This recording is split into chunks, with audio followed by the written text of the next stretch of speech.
Eh ben, bonjour à toutes et à toutes, merci d'être là. Bon, on est un trio d'enfer là, on a décidé qu'on va déjà se présenter et puis après on passera vraiment au débat. Donc moi je suis Jean-François Périgné, je suis paysan de la mer sur l'île d'Oléron, donc voilà, là où le soleil se couche pour vous. Et j'ai été 8 ans élu national à la Confédération paysanne, donc 4 ans au secrétariat national, où entre autres références, le lien terre et mer. Du coup, le lien des paysans de la terre et des paysans de la mer dans la logique de l'agriculture paysanne où on se doit d'être en harmonie avec son environnement. Et donc, moi, je vais aborder l'océan par la porte de l'eau. Voilà, de la gestion de l'eau et du grand cycle de l'eau dans le cadre du dérèglement climatique qu'on subit aujourd'hui. Alors bonjour à tous, merci d'être là. Donc moi je m'appelle Didier Gasquel, je suis enseignant-chercheur, professeur émérite à l'Institut Agro à Rennes, où j'ai longtemps dirigé le pôle halieutique mer et littoral, et puis j'étais responsable d'une formation de master dédiée au domaine de la pêche et de l'aquaculture. Et puis je suis membre d'un certain nombre de conseils scientifiques à l'échelle européenne, conseil scientifique d'Ifremer, conseil de l'environnement polaire. Et puis j'ai écrit un petit bouquin, La pêche écologie, dont je vous dirai quelques mots, ça sera une partie de mon intervention. Bonjour à toutes et à tous, merci pour l'invitation. Donc moi, je suis Laetitia Bizio, je travaille pour l'association Bloom. Peut-être par main levée, qui connaît l'association Bloom? Waouh! Ok, on est en terrain conquis. Donc moi, je travaille depuis 9 ans à l'association Bloom. Donc j'ai été embauchée au départ pour m'occuper du dossier de la pêche électrique, qui est une technique absolument abominable, qui a été inventée par les industriels néerlandais pour aller chercher le poisson là où il n'y est plus, en fait, parce qu'on est vraiment dans une course technologique pour capter les derniers poissons. Et donc la pêche électrique, c'était vraiment ce symbole de l'hérésie totale de la technologie pour capturer des poissons dans un milieu sauvage. Et puis à la suite de ça, j'ai poursuivi, moi, cette passion pour la destruction et le génie humain mis au service de la destruction dans le secteur de la pêche. Et donc, je m'occupe des questions pêche industrielle en Manche-Mer du Nord, les navires-usines qui captent plusieurs centaines de tonnes par jour ou d'autres techniques de pêche ravageuses. Et je pourrais vous en parler tout à l'heure. C'est un beau trio parce que c'est rare d'avoir un paysan, un scientifique et une association de défense de l'environnement autour de la même table. C'est quand même relativement peu souvent qu'on a l'occasion de le faire. Du coup, moi, ma porte d'entrée, donc Confédération paysanne, paysans de la mer, je vais commencer par une petite anecdote. Quand on a commencé à initier le rapprochement paysans de la terre, paysans de la mer, c'était en 2006. Donc on a fait des réunions entre des adhérents de la Confédération paysanne et puis beaucoup de paysans de la mer, mais ostréiculteurs, paysans de la mer, ostréiculteurs, mytiliculteurs, c'est les moules, sauniers, c'est les algues, et puis on a aussi des goémoniers, donc c'est ceux qui récoltent les algues sur l'estran, parce que les autres sont marins, donc ils ne peuvent pas adhérer à un syndicat. Et on fait une réunion dans le Morbihan, c'était la toute première, et elle se fait dans une cabane ostréicole. Et là, l'ostréiculteur nous accueille comme on sait accueillir en bord de mer. Super, le café, les petits croissants et tout. Et puis, c'est un gars bien balèze, il croise les bras, et puis il dit aux collègues de la conf, le problème avec vous, paysans de la terre, c'est quand vous parlez de phyto, vous parlez de produits phytosanitaires, qui au passage en portugais s'appelle toxicos, c'est moins hypocrite, et donc qui sont des produits qui sont mortels pour la biodiversité, les êtres humains et tout.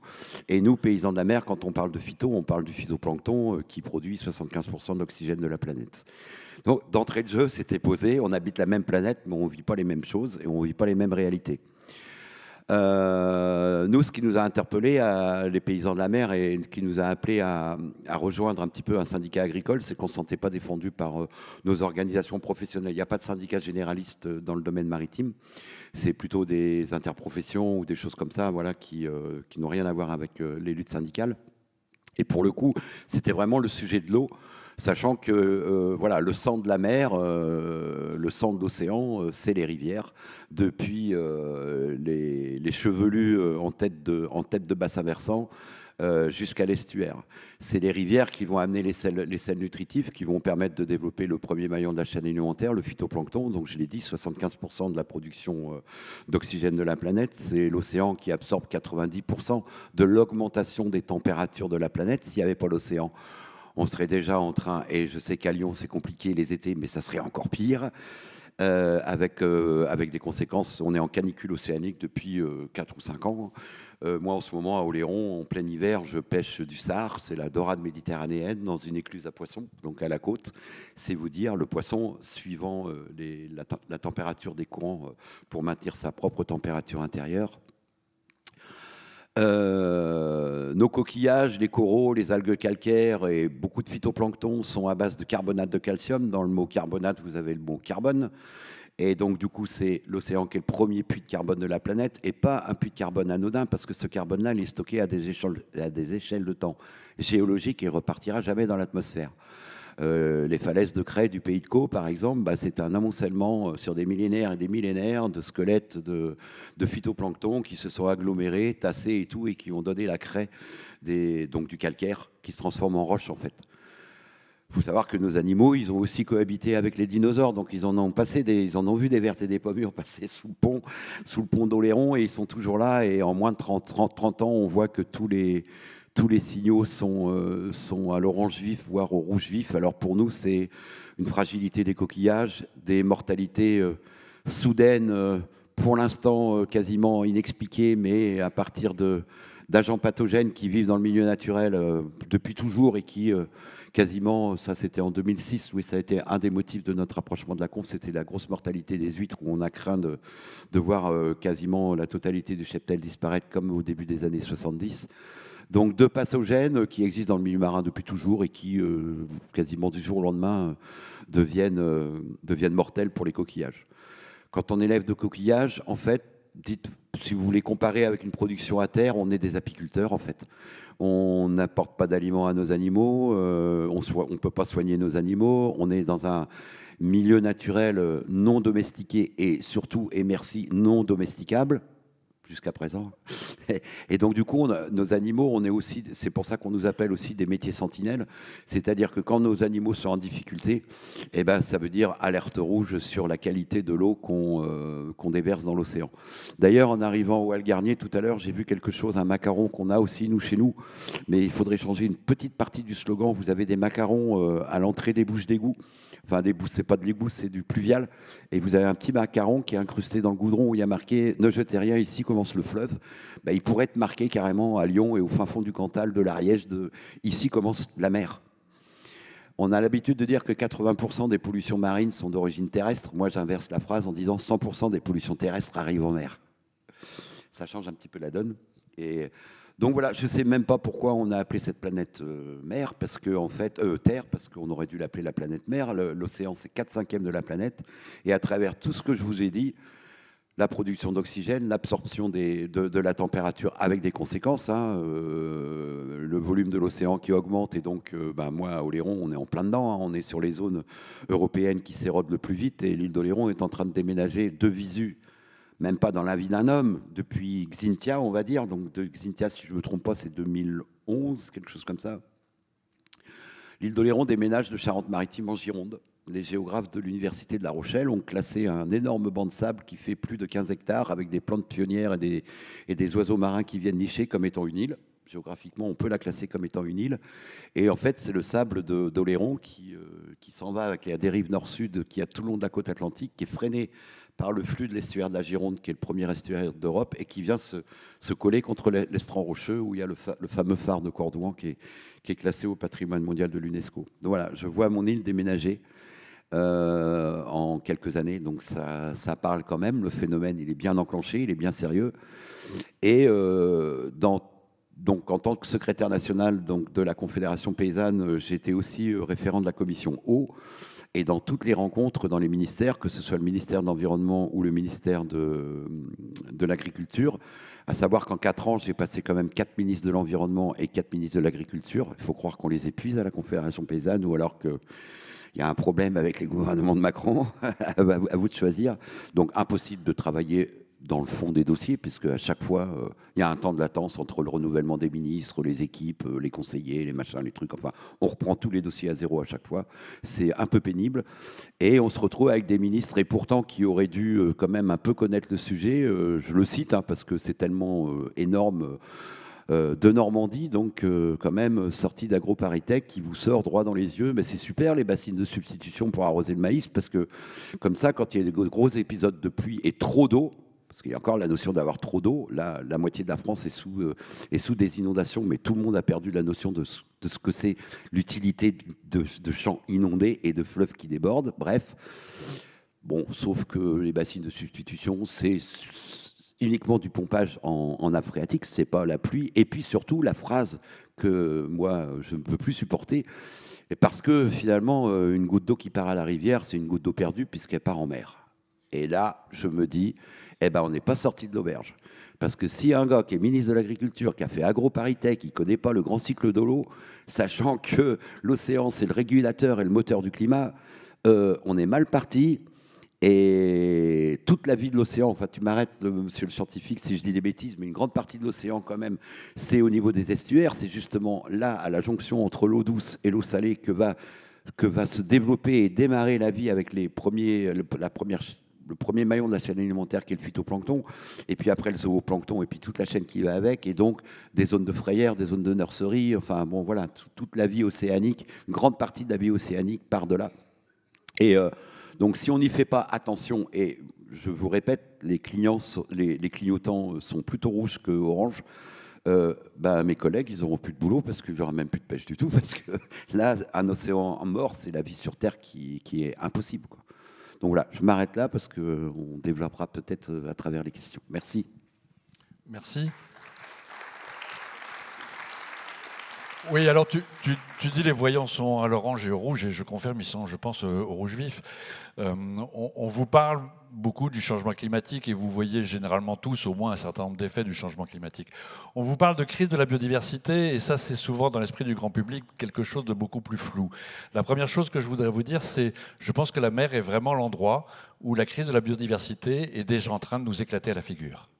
Vraiment de nous éclater à la figure, et je vais vous en donner quelques exemples. Alors d'abord, pourquoi ? D'abord parce qu'on a pêché, surpêché, mal pêché, et détruit les fonds marins, etc. pendant des siècles.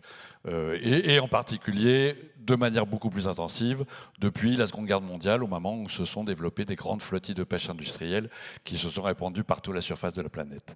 On a pris ces dernières années un certain nombre de mesures de gestion des pêches. On a mis en place des quotas, on a mis en place etc. Mais en fait, j'ai envie de dire, trop tard, trop peu, mal fait. On continue, par exemple, à calculer des quotas de pêche uniquement pour laisser dans l'eau le nombre minimum de géniteurs qu'il faut pour que la population se reproduise. Et ça, en fait, il en suffit de très très très peu, parce que les poissons ont une fécondité formidable. Donc vous en laissez 3-4, non, j'exagère un peu. Mais on ne tient pas compte, quand on fait ces calculs-là, des interactions entre espèces, du rôle que chacune des espèces joue dans le fonctionnement de l'écosystème. On a une vision qui date en fait des années, ça a été développé par mes ancêtres scientifiques dans les années 1930-1950, et on applique toujours ces modèles-là pour calculer des quotas de pêche. On continue à avoir des engins, on est dans cette course folle dont Laetitia a déjà dit un mot, puis elle en reparlera je pense, où de moins en moins de poissons, conduit à avoir des engins de pêche de plus en plus puissants, de plus en plus destructeurs, demandant de plus en plus de gasoil pour aller pêcher du poisson de plus en plus loin, etc. Et dans lesquels, au fur et à mesure de la spirale, on appauvrit l'océan, de moins en moins de poissons, de plus en plus de bateaux, de plus en plus gros, etc.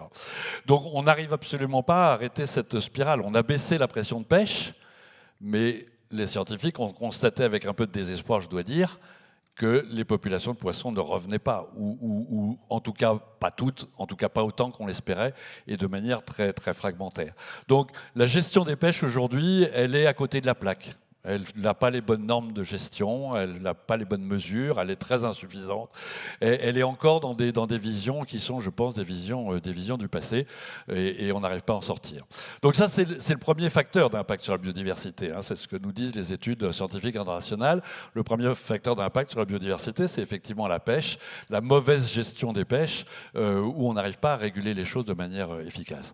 Et puis se rajoutent tous les autres impacts. Alors évidemment, celui du changement climatique, qui est déjà l'impact du changement climatique sur l'océan est déjà absolument massif. On voit les populations de poissons se redistribuer, certaines s'effondrer, d'autres se développer à l'autre bout du monde. On voit la composition du plancton changer de plus en plus petits, de moins en moins nutritifs. On voit des changements de fonctionnement de l'ensemble des réseaux trophiques de manière massive. Vous rajoutez à ça une couche de pollution. Hein. Alors on parle beaucoup du plastique, évidemment c'est un problème important, mais malheureusement il est très très loin d'être le seul polluant et peut-être même pas le plus grave. Il faut parler des métaux lourds qui s'accumulent dans les poissons, des PCB, des PFAS, etc. Il faut parler des produits herbicides. L'herbicide, c'est très très efficace pour tuer du phytoplancton quand ça se déverse dans l'océan. Les insecticides sont très très efficaces pour tuer du zooplancton quand ils arrivent dans l'océan. Alors, les effets sont probablement assez limités à la côte, parce qu'assez vite, c'est dilué. Mais Jean-François l'a bien dit, à la côte, il y a beaucoup de choses qui se passent. 2/3 des espèces de poissons pêchées en Europe ont une phase essentiellement de nourricerie des stades les plus jeunes, les œufs, les larves ou les premières années de vie, qui se font près de l'estran, à la côte, dans des zones qui sont a priori très très productives.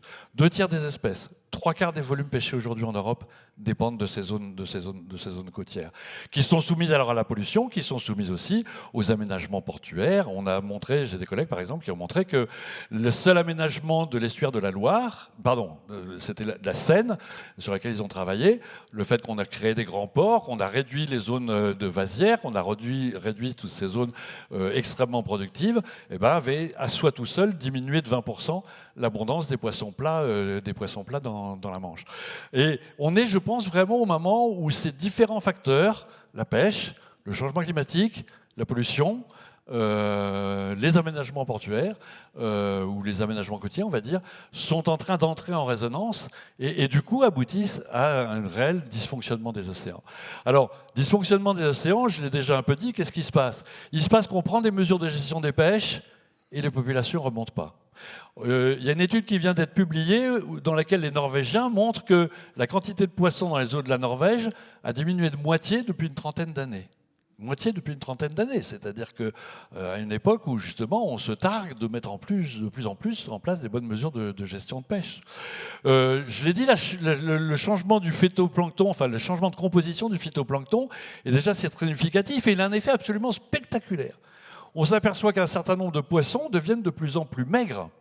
Les sardines, excusez-moi, les sardines dans le golfe de Gascogne, elles sont toujours, elles font à peu près la même taille, hein, mais elles ont perdu entre 30 et 50% de leur poids. Ça pose des problèmes. C'est les sardines du Biafra, moi je dis. Hein. Dans le golfe de Gascogne, alors au début on s'est dit qu'il y a une particularité extraordinaire de la Méditerranée, quand même, c'est spécial leur truc, quoi. Et puis on s'est aperçu qu'on avait le même phénomène dans le golfe de Gascogne, sur les côtes de l'Atlantique. On a perdu, il avait en 30%. Et puis on s'est aperçu que ce n'était pas seulement ces espèces qui mangent directement le zooplancton, mais que l'effet se répercutait à leurs prédateurs, les grands poissons. Donc, c'est réellement tout le fonctionnement des chaînes alimentaires de l'océan qui sont impactés. Un des phénomènes peut-être les plus spectaculaires auxquels on assiste, c'est la multiplication de ce qu'on appelle les chaos de la nature. Alors les chaos de la nature, il y en a toujours eu, des phénomènes un peu inattendus, inexpliqués, tout d'un coup une population qui se développe, qui explose, ou au contraire, on ne sait pas bien pourquoi, il y en a une autre qui s'effondre. Mais vous savez, c'est un peu comme les ouragans. Hein, on a dit à un moment donné, les ouragans, il y en a toujours eu, le changement climatique n'a rien à voir avec le développement des ouragans. Et bien là, on voit la même chose au niveau biologique et de manière assez spectaculaire. Les chaos de la nature sont en train de se multiplier, et ça, c'est le résultat de l'effondrement de la biodiversité. Il n'y a plus les prédateurs supérieurs, les grands poissons, les grands thons, les grands requins, les grandes morues, etc., qui régulaient l'écosystème. Et du coup, on voit effectivement des populations qui s'effondrent, des populations qui se développent.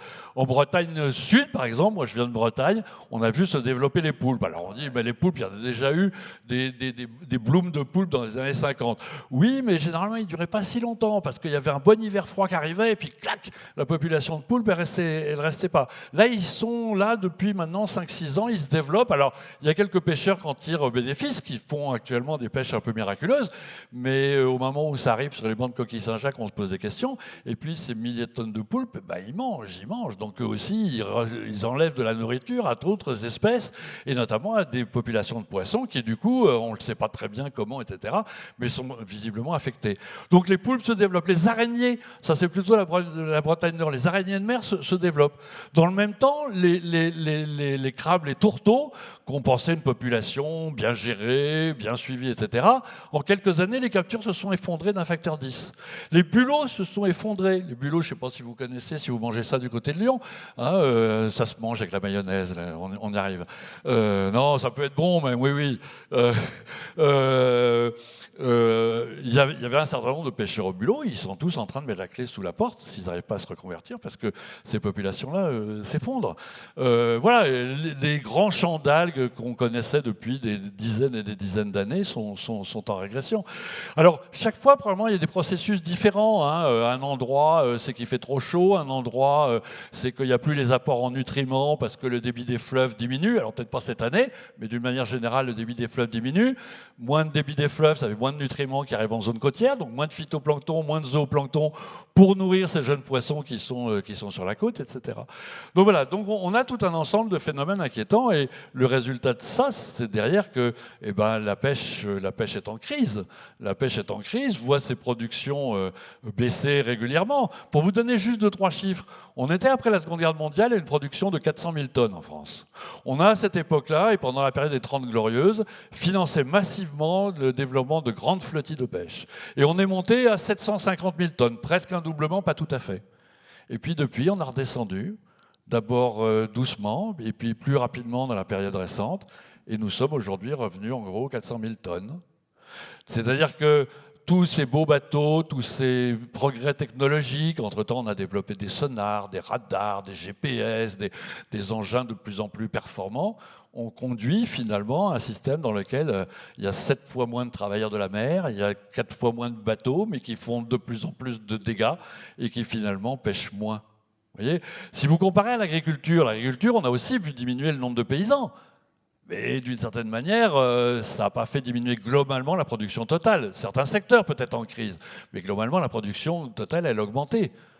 Parce qu'on maîtrise les choses, parce qu'on sélectionne les espèces les plus intéressantes, parce que, etc. En mer, si vous y réfléchissez, on fait exactement le contraire. On cueille ce qui nous intéresse et on laisse dans la mer les mauvaises herbes. Patiemment, décennie après décennie, nous construisons des écosystèmes qui sont de moins en moins productifs, de moins en moins stables, de moins en moins résilients. Il est probable que nous sélectionnons les espèces qui résistent le mieux à la pêche, mais il n'y a pas de raison de penser que celles qui résistent le mieux à la pêche soient ni les plus productives, ni les plus stables, ni les plus résistantes à d'autres impacts, et je pense notamment au changement climatique. Donc, nous construisons un océan qui est de plus en plus fragile, de moins en moins productif, et ce qui fait que derrière, les mesures de gestion que nous prenons s'avèrent très souvent très, très inefficaces. Alors, ça, c'est le côté un peu déprimant, hein, je pense que... voilà. Je voudrais enchaîner sur une deuxième partie un peu courte pour vous dire que... Alors, peut-être c'est aussi déprimant, parce que... en fait, on sait ce qu'il faut faire. On sait que l'océan a des capacités de résilience absolument extraordinaires.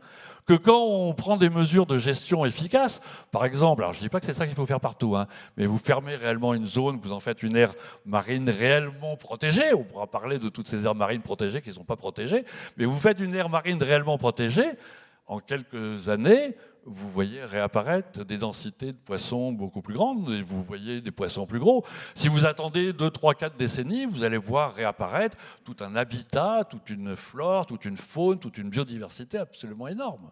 Et on sait que là où on prend des mesures de gestion des pêches, oui, on arrive effectivement à reprendre les choses. Donc il faut réellement reconstruire une nouvelle relation à l'océan. Il y a des chantiers qui sont très importants. Hein. Changement climatique, c'est compliqué. On peut essayer d'atténuer les effets du changement climatique dans les activités maritimes. Mais visiblement, c'est un chantier qui est celui de l'ensemble de la planète. Bon. Mais il y a des choses qu'on peut faire plus localement à l'échelle de l'océan. On peut effectivement décréter le zéro artificialisation des sols, on dit à terre, là. Pourquoi on ne dit pas zéro artificialisation des espaces marins ? On ne va pas retransformer le port du Havre en marais salants, etc. Soyons réalistes. Mais arrêtons de détruire des habitats côtiers. Attaquons-nous réellement aux questions des pollutions marines. La loi du plomb, c'est une très mauvaise nouvelle, alors peut-être d'abord pour les agriculteurs, mais je pense aussi pour les pêcheurs, pour la biodiversité marine, etc. Et puis il y a la pêche. Et la pêche, moi je pense qu'on peut la repenser d'une manière complètement différente. C'est ce que j'ai essayé de développer dans ce petit bouquin sur l'idée de la pêche écologie. La pêche écologie, c'est l'idée de faire l'analogie avec l'agroécologie. L'agroécologie, c'est une nouvelle façon de penser l'agriculture, de la mettre en pratique en essayant d'avoir un mode de production qui non seulement soit respectueux des écosystèmes, mais même s'appuie sur le fonctionnement des écosystèmes pour en tirer une production naturelle. Et je pense qu'on peut faire exactement la même chose en mer. On doit redéfinir la manière de calculer tous les quotas de pêche, par exemple. On ne doit plus admettre qu'une population de poissons... Actuellement, vous savez ce qu'on appelle une population, une pêche durable? Quand le ministre nous dit « Ah, je suis content, les pêches sont durables », ça veut dire qu'on n'a pas diminué la population de poissons par plus que 3. Et tout le monde est content. Enfin, le ministre, pas les poissons, pas moi non plus d'ailleurs. Mais ça, on ne peut pas continuer comme ça. On n'a pas pensé le fonctionnement de l'écosystème quand on fait ça. On doit pouvoir retourner à une situation. Pourquoi on a ces impacts très très forts? Parce qu'on pêche les poissons tout petits. Si on les pêche petits, avec des maillages petits, avec des tailles légales de première capture, comme on dit, petits, ben, ces poissons, évidemment, jamais ils deviendront grands. Et un poisson, il faut bien comprendre que contrairement aux humains, vous atteignez la puberté, pof, votre croissance s'arrête, on continue. Non, les poissons, c'est pas comme ça. Ils continuent. Une morue, elle est mature à 3 ans, et puis elle pèse à ce moment-là 2 kilos, ça dépend des endroits. Si vous la laissez grandir, elle va atteindre 80 kilos, 25 ans, elle va devenir énorme, elle va faire de la biomasse. Aujourd'hui, on les pêche tous. Oh non, on en pêche en gros la moitié à 1 an. La moitié survit, on les repêche la moitié à 2 ans. La moitié survit, on en repêche la moitié à 3 ans. Ben, vous avez vite compris. Il n'y en a aucune qui atteint l'âge de 5-6 ans. Ça devient rare, une morue de 5-6 ans. Et si vous dites aux pêcheurs, ben là on a fait, ça c'est une très jolie publication, je suis très fier, on a rempli des pages d'équations, etc. On a calculé la formule magique qui dit qu'on ne devrait pas les pêcher avant 70 cm. Les pêcheurs disent, mais ça n'existe pas une morue de 70 cm. Ben oui, ça n'existe pas, ils ne les laissent pas survivre. Mais après-guerre, on pêchait que les morues, on rejetait à la mer. On a des histogrammes de quelles étaient les tailles de morues rejetées à la mer après-guerre. Ces morues qu'on rejetait à la mer après-guerre parce qu'on les considérait trop petites, c'est celles qu'on pêche aujourd'hui. Et celles qu'on pêchait à l'époque, elles n'existent plus. Elles n'existent plus. Donc, au lieu de prélever tous les poissons petits dans la mer en faisant qu'il n'y en a plus aucun dans l'eau, que l'écosystème dysfonctionne, que la population elle est au moins divisée par 3, etc., revenons au jardin d'Éden. Laissons les poissons grandir dans la mer. Pêchons-les quand elles font 70 cm. Évidemment, il y en a certaines qui vont mourir, mais c'est comme les gouttes d'eau, là, elles ne seront pas perdues. Si elles meurent, c'est qu'elles seront mangées par d'autres poissons. Et que donc elles feront fonctionner l'écosystème. Donc, laissons les petits poissons dans la mer, une partie seront mangées par d'autres poissons, feront fonctionner l'écosystème, et à la fin, on en retrouvera quelques-unes, mais elles feront une belle taille, on fera les mêmes pêches qu'aujourd'hui. On montre dans plein de travaux scientifiques qu'on pourrait pêcher la même quantité de poissons qu'aujourd'hui, tout en laissant 2 fois plus dans la mer. Il suffirait de passer de l'exploitation des petits poissons à l'exploitation des gros poissons. Alors ça, c'est un chantier qui, moi, me tient beaucoup à cœur. Mais il y en a plein d'autres. Il faut arrêter d'avoir des engins de pêche destructeurs. Le chalut, c'est le chalut de fond, vous savez, c'est ce grand entonnoir là qu'on traîne sur les fonds marins. Là. Alors il détruit tout. Et puis il faut des gros moteurs qui consomment beaucoup de gasoil, qui rejettent beaucoup de CO2. Et puis il attrape tout à la fois. Les espèces pour lesquelles on a des quotas, puis celles pour lesquelles on n'a pas de quotas. Alors tant pis, on les rejette à la mer. Alors aujourd'hui, on est censé les ramener au port, c'est l'obligation. Personne ne le fait. Tout le monde continue à les rejeter à la mer. Et puis on capture les petits, parce que les maillages sont trop petits, etc. Mais c'est pas ça le pire. Le grand public dit souvent, on détruit la flore et surtout la faune qu'il y a sur le fond, et on se dit, ah, c'est pas bien pour la biodiversité. Oui, c'est vrai, c'est pas bien pour la biodiversité, je confirme. Mais c'est pas seulement ça. C'est que ça, c'est l'alimentation des poissons de fond.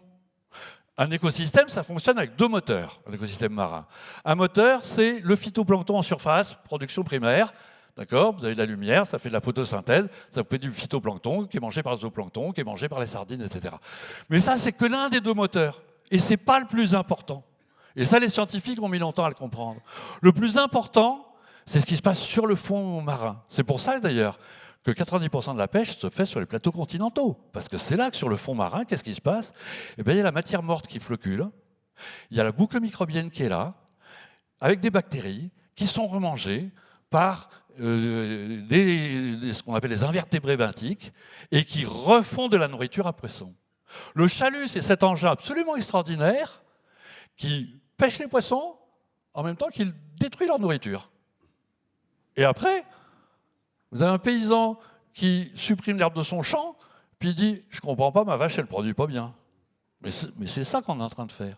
On détruit petit à petit la productivité des océans avec ce chalut de fond. Alors aujourd'hui, on nous dit « ah mais on ne peut pas en sortir ». Évidemment, on l'a financé, on a subventionné le chalut. Alors, comme il avait l'avantage d'avoir du gasoil détaxé, eh ben, il s'est développé, ce gros machin. Alors aujourd'hui, c'est compliqué d'en sortir.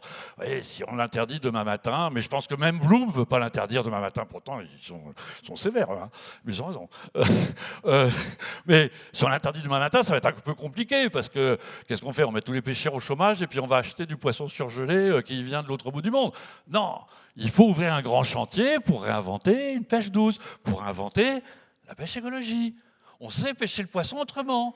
On a pêché les morues pendant des siècles avec des lignes. Alors peut-être maintenant il y en a tellement peu que c'est un peu compliqué, mais commençons par augmenter les tailles légales, remettons du poisson dans la mer. Une fois qu'il y a du poisson, alors on peut se passer du chalut, on peut repêcher à la ligne, et puis il faut faire de l'innovation, aller chercher des casiers, aller chercher, etc. Si on fait tout ça, je vous garantis que la pêche peut être le secteur le plus vertueux en matière de fourniture de protéines alimentaires. Il n'y a rien de plus vertueux et de plus durable que de cueillir les plus beaux fruits dans le jardin d'Éden. Même passer à un régime végétarien, ça vous oblige à cultiver dans des champs et à occuper des surfaces terrestres. D'accord? Donc réfléchissez bien. Oui, il faut arrêter de manger du poisson de pêche à nocelle. Il faut arrêter de manger du poisson d'aquaculture. Ça, c'est pas le sujet de la conférence, mais c'est encore pire. Le saumon, vous oubliez, c'est pas bien. Hein. Bon, on pourra en répondre dans les questions si vous voulez. C'est pire que tout. Mais si vous mangez du poisson de pêche écologique, c'est-à-dire une petite pêche douce, avec des engins, avec des modes de calcul des quotas de pêche beaucoup plus précautionnés, etc., oui, vous avez un apport en protéines. C'est probablement le dernier apport en protéines que vous devriez garder dans votre alimentation. Mais effectivement, c'est peut-être pas la pêche d'aujourd'hui, ou ce n'est que très minoritairement la pêche d'aujourd'hui. Voilà, alors, on sait ce qu'il faut faire. Je pourrais démultiplier les exemples. Hein, comment on fait pour attraper moins d'oiseaux marins, comment on fait, etc. À peu près sur tout, on a des solutions. Pourquoi on ne le fait pas? Parce qu'il y a des intérêts privés qui ne sont pas intéressés par ça, parce qu'il y a les pesanteurs des habitudes, parce que les politiques ne sont pas assez mobilisés. Et puis peut-être parce que le grand public n'est pas assez mobilisé, non? Ça, là, j'ai tout dit, je passe la parole, ça c'est elle qui va en parler. Merci.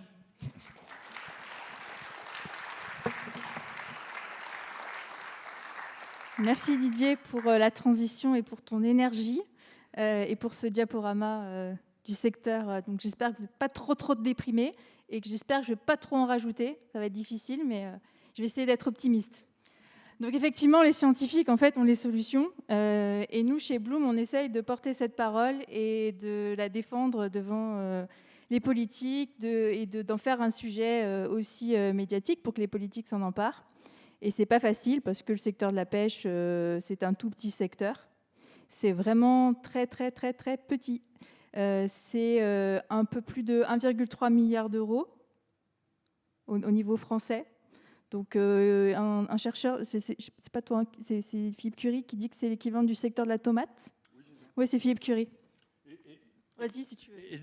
Et 10 fois plus de coiffeurs que de pêcheurs. Voilà. Donc, vraiment, le secteur de la pêche, c'est rien du tout. C'est moins de 10 000 emplois. Donc, c'est rien du tout. Mais pourtant, la pêche, c'est celle qui a le plus gros impact sur la biodiversité. Je ne vais pas revenir là-dessus. Et on a développé des techniques de plus en plus performantes qui vont pêcher de plus en plus loin, de plus en plus profond et développer de nouvelles espèces. Je vais faire juste un petit laïus sur la morue. La morue, donc, c'était un poisson qu'on pêchait vraiment massivement après-guerre. On a développé des navires-usines pas possibles pour aller pêcher à Terre-Neuve. Il y a des images d'archives où on se dit mais c'est pas possible. C'était ça, une mer qui était riche en poissons. Il y a des morues qui sont plus grandes que des pêcheurs. Mais vraiment, elles font 1,70 m, 2 mètres. Enfin, c'est impressionnant. Aujourd'hui, il n'y a plus aucun pêcheur qui pêche ce genre de poisson, sinon ça ferait la une des journaux, c'est certain. Et en fait, on a pêché de manière très intensive avec des navires-usines. Et puis, les scientifiques n'ont pas été écoutés sur les alertes. Comme aujourd'hui, on n'est pas écoutés. Et qu'est-ce qui s'est passé? La morue s'est effondrée. Et ça a causé du coup tous les bateaux de pêche qui se sont mis à quai, destruction de bateaux de pêche ou reconversion. Et notamment, il y a un bateau, alors c'est un sujet qui me tient particulièrement à cœur, c'est la fabrication de surimi. Donc c'était un bateau de pêche qui pêchait la morue, s'est retrouvé du jour au lendemain avec l'interdiction de pêcher. Donc ils ont imaginé un système pour se dire comment on va faire pour continuer notre activité alors qu'il n'y a plus de morue. Donc ils ont décidé de fabriquer du surimi, un produit qui n'était à l'époque pas du tout connu en Europe. C'était un produit japonais. Et donc ils ont développé une usine de surimi pour ce bateau, en partant sur des plus petits poissons, ce qu'on appelle du merlan bleu. Donc un merlan bleu, c'est à peu près une vingtaine de centimètres. Et ils récupèrent les filets qui sont broyés avec plein d'autres choses, pas très... Enfin voilà, c'est un produit ultra transformé pour continuer leur business. Donc en fait, c'est ça la pêche, c'est on anéantit un stock, par exemple, et puis ensuite on va chercher ailleurs et on développe des technologies de plus en plus impactantes. On va jusque au large de l'Afrique pour pouvoir aller pêcher des poissons pour faire soit de la farine, soit de l'huile de poisson pour nourrir par exemple du saumon. Tout ça financé avec des accords de pêche. Donc ce sont l'argent des Européens, nos impôts qui servent à financer la destruction de l'océan. Donc on marche quand même sur la tête. Donc voilà, en fait, on peut faire mieux, on peut changer, on sait comment faire, mais le problème, c'est la volonté politique. Et aujourd'hui, on se retrouve vraiment face à des politiques verrouillées par les lobbies. Pour vous donner un exemple sur les aires marines protégées, comme Didier l'a abordé, je vais rapidement vous expliquer ce qui s'est passé l'été dernier. Il y a eu la conférence des Nations Unies, l'UNOC, à Nice. Donc c'était la 3e du genre. Donc il y en a très peu. On s'est réveillé assez tard sur les sujets de l'océan. Et elle avait lieu donc en France. Donc c'était vraiment pour Macron l'équivalent d'une COP. Et donc il voulait briller sur la scène internationale. Et au départ, le sujet de la pêche n'était pas vraiment présent et les aires marines protégées ne l'étaient pas. Et nous, on a vraiment poussé pour que les aires marines protégées soient un sujet. Pourquoi ? Parce qu'en France, moins de 0,1% des eaux sont réellement protégées. Quand on entend protéger, on se dit protéger de la pêche intensive, du chalut de fond dont Didier parlait, des techniques destructrices. Non. Aujourd'hui, quand on appelle une aire marine protégée ou un parc marin ou une zone Natura 2000, ce sont des zones où vous pouvez pratiquer toute pêche destructrice. Et pour preuve, moi, je me rends régulièrement en mer pour aller documenter ça dans les Hauts-de-France, dans la zone juste devant Calais, à quelques kilomètres, des navires-usines qui font jusqu'à 140 mètres de long, qui pêchent 400 tonnes par jour. Je les vois, avec leurs énormes filets, pêcher du poisson devant les yeux des pêcheurs artisans, tout proche de la côte. Et ça, c'est autorisé. Les ministres qui se succèdent vont dire que ce sont des mensonges. Il n'y en a aucun qui a pris position pour dire oui, c'est vrai, et on va lutter contre ces engins-là, en protégeant par exemple la bande côtière, en limitant la taille de l'engin. Personne n'a le courage politique aujourd'hui de le faire. Et pourtant, les pêcheurs le veulent. Le grand public, quand on vous explique qu'un bateau de 140 mètres vient pêcher tout proche de la côte, alors que ces bateaux-là sont conçus pour le large, bon, déjà, imaginez une telle taille de bateau, ça ne devrait même pas exister, mais en plus qui pêche près de la côte, voilà, c'est une mesure qui fait l'unanimité. Le problème, c'est qu'il y a un blocage politique. Et pour en revenir à UNOC, donc on avait la conférence des Nations Unies. Nous, on voulait que les aires marines soient vraiment protégées en interdisant le chalutage de fond, donc qui racle le fond marin, ou pélagique, dans la colonne d'eau, parce que ces engins-là ont vraiment un impact important dans des zones, et si on protège. On ne va pas autoriser des techniques destructrices. Et donc, à la veille de la conférence, Emmanuel Macron avait annoncé qu'on allait protéger 4% des eaux françaises. Alors 4%, on se dit, bon, c'est peu, mais bon, Macron aime les petits pas, ok, c'est un petit pas, allez, on passe de 0,1 à 4%, pourquoi pas.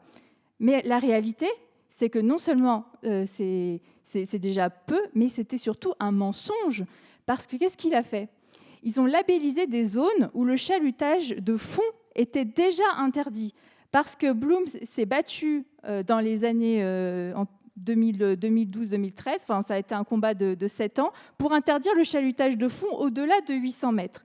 Donc, ils ont pris la carte des eaux françaises, ils ont entouré toutes les zones au-delà de 800 mètres, ou des zones où le chalutage de fond n'était pas pratiqué parce que physiquement pas possible. Et ils ont dit, bah voilà, ça fait 4%, et donc on labellise l'existant. Voilà. Et donc, nous, on a dénoncé à Bloom ce mensonge, et on a maintenu qu'il fallait avoir des vraies zones interdites au chalutage de fond et pas l'existant. Il faut protéger des zones productives, là où le poisson se reproduit, pour ensuite avoir plus de poissons, parce que l'intérêt, les premiers intéressés aussi à avoir plus de poissons, il ne faut pas l'oublier, ce sont quand même les pêcheurs, puisque c'est moins de matériel en mer, moins de travail pour pêcher les mêmes quantités. Et donc, ce rapport de force, en fait, bon, on n'a malheureusement pas gagné d'aires marines protégées, mais Macron avait dû annuler une conférence de presse. Il y avait eu sur France 2 un reportage avec Léa Salamé, où Macron est vraiment passé pour un gros menteur. Léa Salamé qui dit « Mais les aires marines protégées, on en veut des aires marines protégées !» Donc là, déjà, on s'est dit « Waouh !» Il y a eu un cheminement aussi dans la bataille culturelle où les gens ont compris que les aires marines protégées ne l'étaient vraiment pas. Voilà, donc ce petit laïus sur les aires marines protégées. Donc aujourd'hui, les politiques en fait ne prennent pas les décisions qu'il faudrait prendre parce que les lobbies sont très puissants. Il faut savoir qu'au niveau de la pêche, il a été prouvé que le lobby de la pêche est l'un des plus néfastes au niveau du Parlement européen. Et on se retrouve face en fait à David contre Goliath.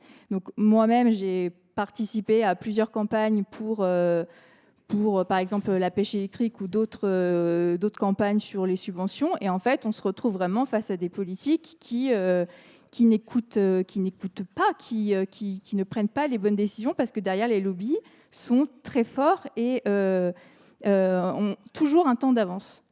Et aujourd'hui, ce qu'ils veulent faire, c'est détruire en fait tout ce qu'on a acquis. Il y a, je ne sais pas, est-ce que vous avez entendu parler de Omnibus à main levée? Omnibus, quand même, hein, parce que les médias mainstream n'en ont pas beaucoup parlé.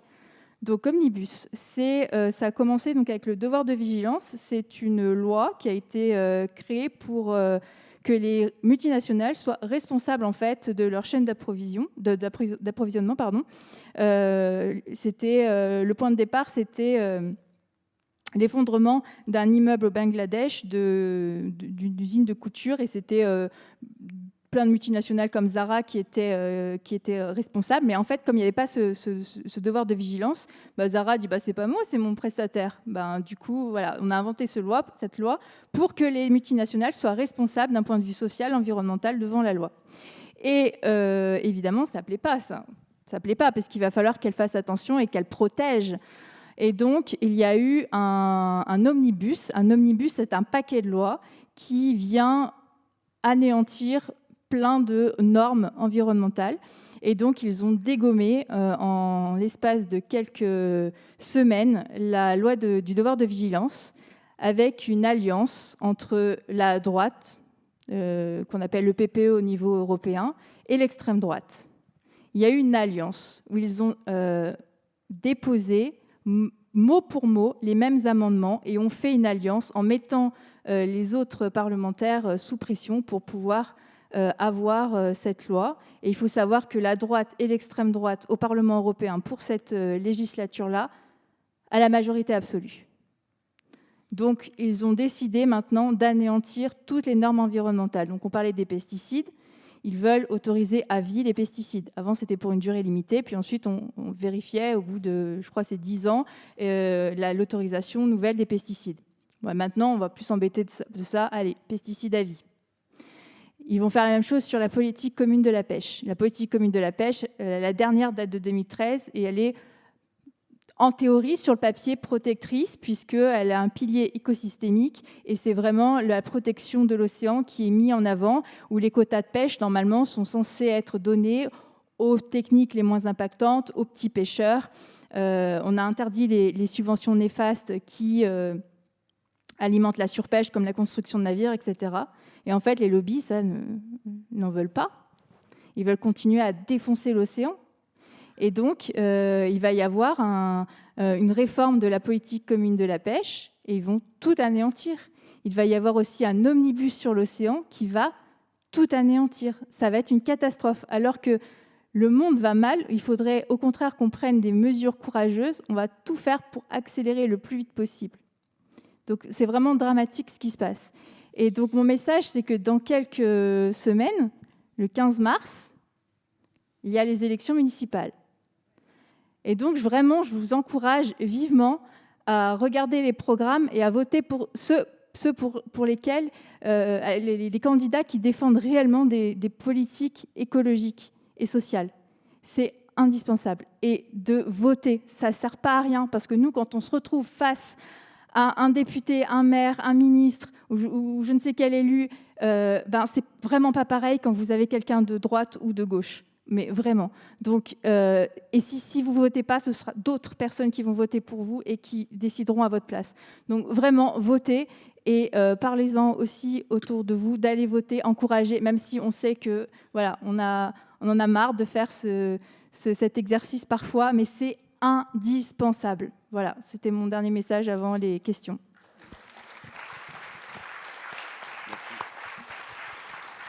J'embraye sur un petit mot sur l'aquaculture.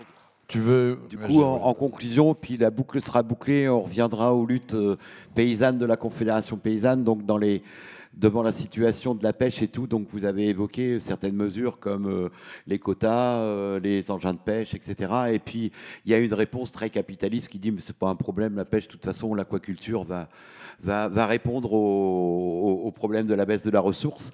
Et là, on arrive donc sur les gros projets en France. Alors, il y en a 3 actuellement. Boulogne, Côte d'Armor, je crois qu'ils ont fondu les plombs. Mais chez moi, donc estuaire du Verdon, de méga usines de production de saumon à partir de capitaux, alors là, capitaux hyper flous, Israël, Norvège, Asie, etc. Des grosses multinationales. Donc, comme réponse à la baisse de la ressource, en sachant que jusqu'à une époque relativement récente, il fallait quand même encore 6 kilos de poissons, 10 fourrages transformés en poisson farine pour faire 1 kilo d'aquaculture. Mais apparemment, on a fait beaucoup de progrès. L'aquaculture est écolo puisqu'on a remplacé une bonne partie de cette farine de poisson par du soja. C'est juste que le soja, c'est de la forêt tropicale importée, hein. On est bien d'accord, c'est le Brésil, c'est l'Argentine, etc. Mais c'est un grand progrès. Et donc, on arrive à 1 kilo de nourriture pour 1 kilo de poisson. Mais ces méga usines, donc vous connaissez la conf certainement à travers de la lutte qu'on a eue par rapport à la ferme des 1000 vaches. Mais là, c'est pas 1000 vaches, là. C'est des millions de saumons, des millions de saumons ou des centaines, de tonnes de poissons produits. Donc, avec des problèmes de bien-être animal, des problèmes éthiques de soins des animaux, antibiotiques, mais ça va plus loin parce que ça peut aller jusqu'aux OGM, de problèmes d'approvisionnement en eau, parce que le saumon, dans ses jeunes stades, c'est de l'eau douce. Donc là, on est sur de l'eau forée dans le sous-sol, dans les nappes phréatiques. Typiquement, à Verdon, c'est la nappe phréatique qui alimente la ville de Bordeaux, en bord de mer, donc avec des risques de salinisation de la nappe phréatique si on pompe trop dessus. En zone inondable, et là, l'endroit qui est suspecté d'être où il y aurait l'implantation, je veux bien voir ce qui va se passer quand la Garonne aura fini d'épuiser tous les cours d'eau qui descendent des montagnes et la fonte des neiges. Bref, problème de qualité d'eau dans l'estuaire derrière, alors qu'on a des espèces emblématiques comme la lamproie, mais comme aussi l'esturgeon, etc., etc. Et puis nous, nos coquillages, je suis sur l'île d'Oléron, on est juste à la sortie de l'estuaire. Donc voilà, une réponse qui n'est pas une réponse, mais qui est toujours dans la lignée de... Tout à l'heure, tu as dit c'est un problème de choix politique. Je crois que c'est un problème de choix économique et que c'est le capitalisme qui gère.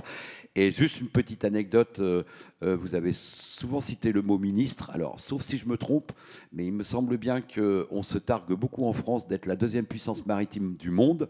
Alors, grâce à nos colonies un peu dispersées à droite à gauche, on a rarement eu un ministre de la mer quand même. On a souvent eu des secrétariats d'État rattachés au transport. Ça, je me rappelle, de ministre d'État de la mer, peut-être sous Chirac, il y en a eu un, je ne sais plus, mais Aujourd'hui, on a une ministre déléguée Délégué. à la mer. Voilà, c'est secrétaire d'État. C'est un autre titre C'est un un peu tout plus petit peu glorieux. Et juste, je vous remercie parce que vous avez beaucoup parlé de la morue et ça m'a ému un peu parce que c'est le hasard, mais mon grand-père maternel a été un des derniers marins sur un des derniers Terre-Nova à la voile du port de Dieppe. Donc, il y a un lien avec mon histoire familiale. Alors, avant de passer la parole à la salle, moi je vais en remettre une couche sur le saumon. Parce que moi j'ai travaillé pendant plusieurs années en Afrique de l'Ouest. Et j'ai vu les dégâts, et je vois les dégâts, mais absolument considérables. En Afrique de l'Ouest, il y a eu une surexploitation. Alors d'ailleurs, en grande partie, à une époque, les bateaux français ont été, et puis d'autres pays européens ont été pillés les ressources. Aujourd'hui, les Sénégalais savent très bien piller leurs propres ressources ou les détruire par eux-mêmes, malheureusement. Mais on a détruit les populations des grands poissons prédateurs. On est passé après, effectivement, aux poissons d'iffourage qu'on a pêchés pendant des décennies pour l'alimentation humaine. Aujourd'hui, les usines de farine de poisson ont poussé comme des champignons sur les côtes de la Mauritanie, sur les côtes du Sénégal, et ce sont les pirogues artisanales. Alors, pirogue artisanale, ça peut faire 20 mètres de long et avoir 20 bonhommes à bord, hein. Mais ce sont ces pirogues artisanales, elles vont livrer directement à l'usine de farine de poisson leur production. Alors vous vous dites, bah, dans le fond, eux, ils vendent leurs poissons. Oui, ok, ils vendent leurs poissons. Mais derrière, ça veut dire que toute l'activité de séchage, de fumage, de commerce, etc., qui employait des milliers de femmes, est tombée, mais complètement, c'est un secteur qui est en crise épouvantable. Et puis, peut-être pire encore, ce poisson, il y en avait donc, on estime, plus d'1 million de tonnes qui étaient destinées à l'alimentation humaine des populations de l'Afrique de l'Ouest, dont je ne vous explique pas qu'elles ont un peu plus besoin peut-être de protéines animales que chez nous. Et ben on les a détournées pour faire de la farine de poisson. Donc moi je dis, dans le saumon que vous mangez, faites attention, il y a réellement de la misère humaine. Vraiment de la misère humaine. C'est pas seulement un problème qu'on surexploite encore plus les ressources, il y a de l'écologie, mais il y a réellement derrière des dimensions éthiques qui, pour moi, sont vraiment problématiques. Un dernier mot quand même, attention, ça c'est une forme d'aquaculture. Les huîtres, les moules, je considère que c'est plutôt une forme d'aquaculture vertueuse. Les algues, c'est génial, les algues, mais vous en bouffez pas, c'est ça le problème. On sait faire, mais allez-y, mangez-en, parce que là, on pourrait développer énormément. Puis il y a d'autres espèces, peut-être on pourrait développer. Allez, on passe la parole à la salle. Et juste sur le saumon, il y a un documentaire intéressant que je vous invite à voir si vous pouvez, c'est Point Final.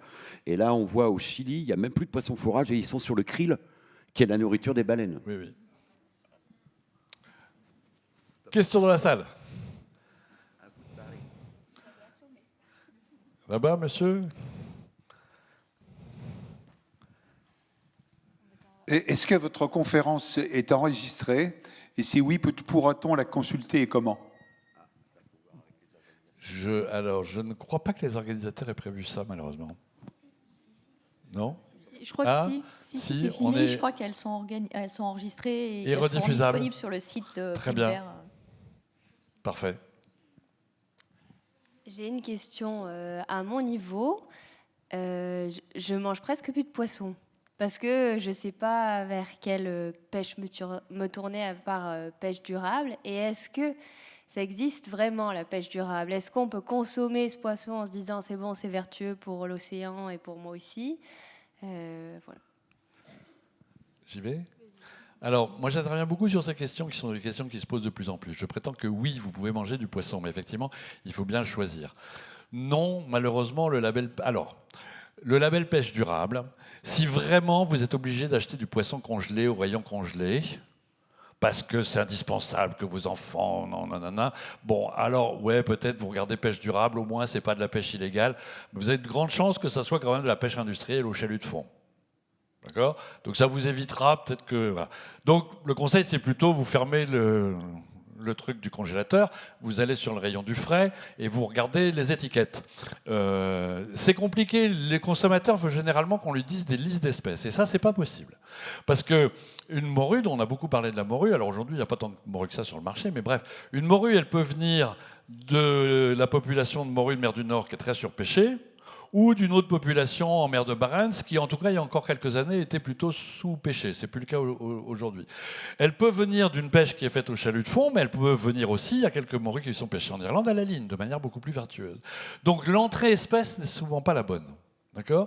Donc vous n'avez pas beaucoup de moyens de choisir. Probablement un des seuls moyens de choisir, enfin je vais vous en donner deux quand même. Un, vous sortez du triptyque Saumon, parce que ça, on va dire, bon, voilà. Morue, parce que justement, soit c'est de la pêche industrielle au chalut, soit elle vient de l'autre bout du monde et c'est pas terrible. Thon, parce que le thon, c'est généralement du thon tropical, c'est de la pêche industrielle qu'on va faire dans les pays du Sud. On ferait mieux de les laisser pêcher eux-mêmes. En plus de ça, ils accumulent un certain nombre de polluants, etc. Donc c'est pas gégène. Et crevettes, parce que crevettes, à moins que vous soyez, il y a quelques élevages de crevettes très vertueux en Charente, mais vous n'en trouverez pas chez votre poissonnier. Tous les coups, c'est de la crevette tropicale qui vient de l'autre bout du monde. On a détruit des hectares de mangroves. Donc vous sortez de ce quadriptyque, donc, et vous essayez de diversifier du merlan, de l'appli, etc., etc. Et l'autre conseil, c'est essayer d'éviter, ou en tout cas de diminuer le chalut de fond. Il est obligatoire, sur le poisson frais ou réfrigéré, qu'il y ait l'engin de pêche. C'est obligatoire. Si votre poissonnier ne l'affiche pas, changez de poissonnier. D'accord? Ou dites-lui, il faut... Voilà. En plus, il doit y avoir la zone. Mais alors la zone, c'est souvent des codes. Faut savoir, 27, 30, 27, c'est l'Atlantique, c'est pas mal. 37, c'est... Ouais. Mais quand il vous met 54, mais généralement, c'est qu'il ne connaît pas les trucs, ça veut dire que c'est Pacifique. Moi je l'embête, je lui dis, il vient du Pacifique, tout ça. Mais voilà, ça, c'est compliqué à gérer. L'engin, c'est pas mal. Privilégier le poisson de ligne, de préférence.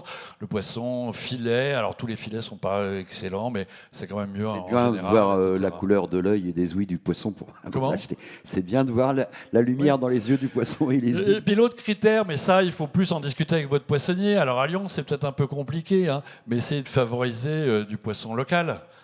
Bon, alors local, quand on est à Lyon, ça veut dire français, voire peut-être européen. Mais si vous allez en vacances au bord de la mer, ben là, vous allez acheter et puis vous demandez de la pêche du jour. La pêche du jour, c'est du petit pêcheur artisan. Et respecter les saisons aussi. Il y a des saisons... Oui, voilà. Alors, après, absolument, il y a des réseaux extrêmement vertueux. Et le principal connu, effectivement, c'est des anciens étudiants à moi qui ont créé ça. Donc, je suis très fier de ça. C'est le réseau Poiscaille qui vous offre des paniers de la mer, effectivement, garantissant que c'est de la petite pêche locale, etc. Ça, c'est l'alternative.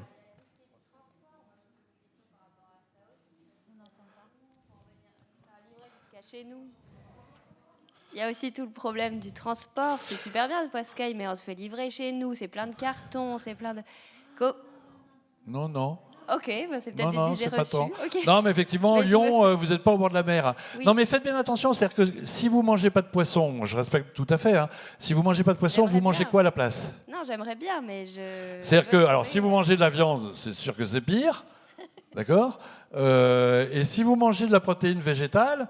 ouais, il faut y consacrer des terres, quoi.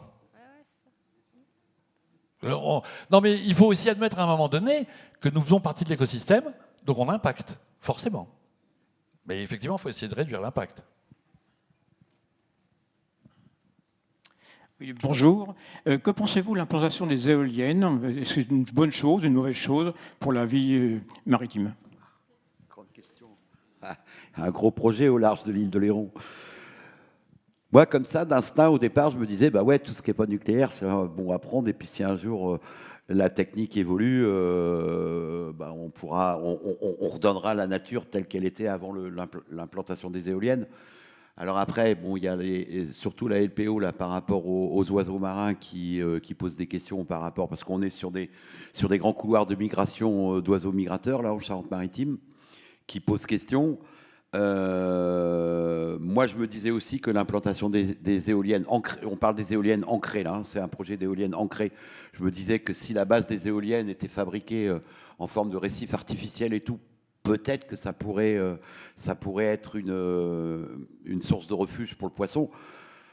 Je me disais aussi, là, je parle des aspects bénéfiques que je voyais dans ma tête. Moi, je ne connais pas plus que ça le problème des éoliennes, mais c'est une zone, alors pour le coup, une réserve, parce que pour le coup, la pêche à l'intérieur d'un champ d'éoliennes avec les câbles et tout, à mon avis, elle serait... Non, je veux bien réagir à ça, puis je te laisserai parler. Ça pourrait... Ça pourrait, ouais. Mais c'est pas, c'est pas du tout le cas. Ouais. Les lobbies de la grande pêche française se sont battus becs et ongles pour qu'on ait le droit de chaluter dans les champs d'éoliennes. Voilà. Et pour l'instant, alors en fait, l'expérience prouve, et on n'en a pas encore beaucoup de retours, hein, puisque les premières, elles sont... Voilà, que, en fait, après, ils ont le droit, mais ils n'y vont pas beaucoup, parce que le jour où ils cognent une pile, il va y avoir du petit problème d'assurance. Mais le problème, moi je rêve qu'on utilise les champs d'éoliennes soit comme des zones de refuge. Alors, il faudra mettre d'autres choses que les piles, parce que les piles, il y en a une tous les kilomètres, à soi tout seul, ça ne fait pas des refuges. Mais on pourrait mettre, pour le coup, dans ces zones-là, éventuellement, etc., ou qu'on en fasse des zones expérimentales pour développer de l'aquaculture de haute mer, de moules et d'huîtres de filières de haute mer, de poissons herbivores qui seraient vertueux, ou des zones, pour le coup, de pêche douce, de pêche à la ligne. Là, pêcher à la ligne au milieu des champs d'éoliennes, ça serait pas bête. Et puis certaines en réserve. Voilà. Il y aurait un espèce de partage et une gestion bien faite. On pourrait intégrer les éoliennes. Malheureusement, c'est pas le cas. Aujourd'hui, quand vous dites à un constructeur d'éoliennes, ah ben on va venir accrocher des fils là pour mettre des huîtres et des moules, il vous regarde les yeux ronds, il dit mais c'est pas du tout prévu pour. On peut pas vous laisser faire ça. Et alors moi je suis là, je me dis mais pourquoi on n'a pas prévu pour? Mais quel est le responsable politique qui n'a pas essayé de penser le truc en se disant on en fait quoi en même temps et comment on a une politique un peu intégrée et intelligente? Et après, dans l'aspect négatif auquel j'avais pas pensé dans un premier temps, puis vous allez voir, c'est pas anodin, c'est que dans toutes les parties métalliques des éoliennes en milieu marin, il va falloir mettre des anodes, comme on a nous d'ailleurs sur les coques de nos navires. Nous, en ostréiculture, on a des navires en coque aluminium. Donc on a des anodes par rapport mince. Ouais, mais ça s'appelle l'électrolyse. Et du coup, c'est du plomb. Et sur un petit chaland ostréicole, il y a 2 anodes de 2 kg de plomb qu'on change tous les ans, quoi. Le plomb, il se fait bouffer en un an. Ça s'appelle l'électrolyse. Et du coup, vu la taille des éoliennes et tout, je me dis, oula, là, ça peut être craignos en termes de plomb dissous dans l'eau de mer. Mais par contre, ça me permet de rebondir et de vous donner un exemple de ce qui peut se faire. Nous, on a une politique d'implantation de récifs artificiels au large de l'île d'Oléron. Du coup, c'est des récifs et maintenant, on sait, si on veut attirer telle espèce, le récif, il doit faire telle taille, telle forme, avec telle entrée, etc. Et on a aussi, alors là, c'est plus sur la problématique de la pêche à pied de loisir qu'on essaye de préserver parce que c'est encore un des seuls domaines que tout citoyen lambda a accès gratuitement. Et donc, on a mis en place un système de jachère protégée sur l'estran rocheux de l'île d'Oléron. Et au début, un peu comme une zone de réserve. Donc, nous, on a la chance d'avoir des anciennes écluses à poissons. Donc, ça délimite bien les zones. Et en fait, au début, c'était des jachères à un endroit fixe. Et en fait, on s'est aperçu que c'était pas le top parce que ça faisait reporter l'effort de pêche qu'il n'y avait plus dans cette zone-là sur les autres à côté. Et du coup, maintenant, c'est un système de jachère tournante. Et ça fonctionne très bien. Et on a vu quand même une incidence assez spectaculaire. Alors, sur l'estran, c'est les crabes, c'est des trucs comme ça, mais oui, il y a un bénéfice énorme à protéger. Et puis ça, c'est un truc simple à faire, hein, qui ne demande pas beaucoup d'argent, quoi. Et je vais rebondir aussi sur la taxe éolienne, puisque pour s'implanter dans la bande côtière des 12 000 marins, c'est à peu près 22 km, les industriels de l'éolien doivent payer une taxe. Et le lobby de la pêche est arrivé à mettre la main sur 35% de cette taxe. Et ce sont des millions et des millions d'euros qui vont être du coup attribués au secteur de la pêche, au lobby de la pêche. Et il y a eu un parc marin dans lequel les lobbies ont poussé pour une certaine zone parce qu'il n'y avait pas de chalutage de fond dans cette zone, mais il y avait de la petite pêche artisanale. Sauf que ils ont été assez malins parce que la pêche artisanale, la petite pêche, les bateaux de moins de 12 mètres, n'ont pas l'obligation de mettre un système de géolocalisation allumé sur leur bateau, contrairement aux plus gros bateaux. Et donc, ils sont invisibles en fait aux yeux des législateurs. Quand on leur montre les cartes, on ne les voit pas, puisqu'en fait, on ne sait pas où est-ce qu'ils vont pêcher. Contrairement aux gros bateaux, ils ont ce système de géolocalisation qui doit être obligatoirement allumé. Et donc, le lobby est arrivé en disant regardez, dans cette zone, il n'y a pas de pêche. En fait, il y avait de la pêche artisanale, mais il n'y avait pas de bateaux, de gros bateaux. Et donc, ils ont implanté dans une zone, dans une frayarde, dans une nurserie de poissons, leur parc éolien. Et comme c'était à l'intérieur des 12 000, ont pu mettre la main sur la taxe éolienne, alors qu'au départ, il était prévu plus au large.